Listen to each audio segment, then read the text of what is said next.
Hey, what's going on, guys? In this video, I'm going to cover time income separation. Let's get into it. So, perhaps you've heard of the business guru Robert Kiyosaki, but if you haven't, Robert wrote the book Rich Dad, Poor Dad. And the core message that he communicated within this book was you should spend time building assets as opposed to trading time for money. And I fundamentally agree with that man. And when I'm reflecting on whether or not I was productive within a given day, I consider how much time I spent building systems that are going to produce income for me without requiring a lot of time input from me. So, in order to understand what I'm talking about here, I'm going to walk you through Robert Kiyosaki's cash flow quadrant. Okay. This is a very simple framework that helps you understand where you're at in your career and ultimately where you're trying to go. So, the first quadrant is going to be the employee quadrant. Okay.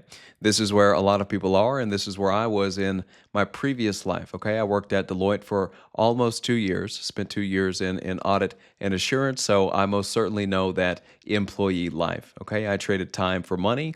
And while I did learn a lot, that's definitely not where I wanted to be for the entirety of my 20s.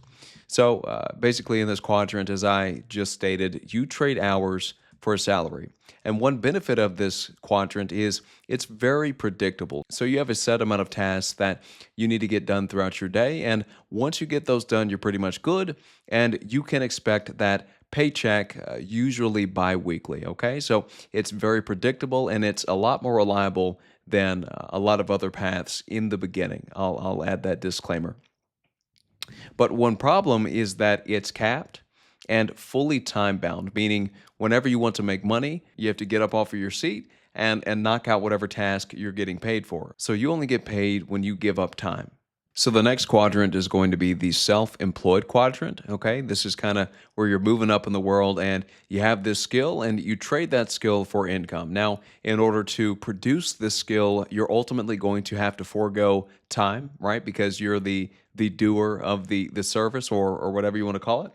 And that's essentially how it works. So when I first started my AI automations business, Crimson, I was building these automations. So I was the self-employed individual. I was trading this skill, and I was getting paid for that skill. Okay, that's the basic idea. But you might notice this here: it was still costing me time. And so you own the job, right? You're no longer an employee. You're out there getting prospects, you're getting leads, and you're finding people that you can serve. But ultimately, this job owns your time, and since you only have 24 hours in a day, and only a certain percentage of those are going to be productive, that is your limiting factor. That's going to limit the size of your business because you're only probably working, call it 8 to 12 hours per day, maybe sometimes 16. But how long can you really keep that up? So time is the limiting factor in this self-employed quadrant.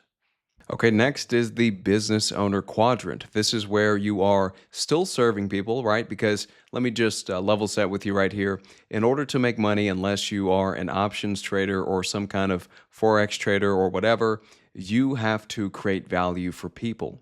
And in order to produce this value, one of the inputs, besides all of the other raw materials that you might be using, one of the inputs is going to be time.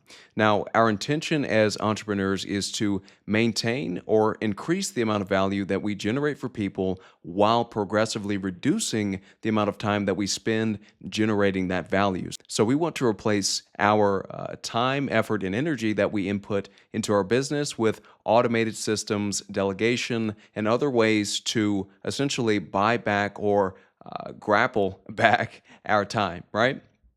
So, as a business owner, you're creating value for people. That's how you're making money, but you aren't the doer. Okay. You are the owner of the system that is creating value for people. And these systems can be automated systems, they could be digital, or they could be based upon labor. And this is not manipulation as long as you're paying your people properly.